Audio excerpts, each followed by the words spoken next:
I got interested in engineering way back in middle school. I had a tech ed class and we had to design just little model building, only maybe a foot high.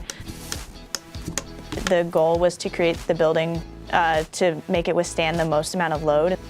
Professor Hober is one of the best teachers. These labs are so much fun. They're very real world. We're making our own concrete beams and then testing them. This course is really fun because, first of all, it has a lot of experiments, so you get to do hands-on stuff. You get to weld, you get to build walls, you get to cast concrete. But it's not just all that, it's also the theory behind a lot of that stuff. So they learn about buckling, they learn about shear and moment diagrams. Those are the things that explain why material and structures behave that way that they do. So when I came to Cornell as a freshman last fall, I kind of knew engineering, but I wasn't quite sure exactly what I wanted to do with it.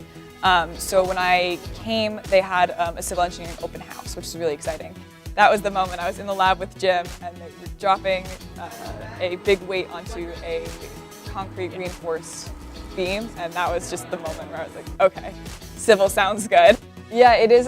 My graduation's a ways away, whether it be a construction management kind of route or a design route. I'm kind of still deciding. All I know is that I'm headed in that structural zone, which I'm excited about.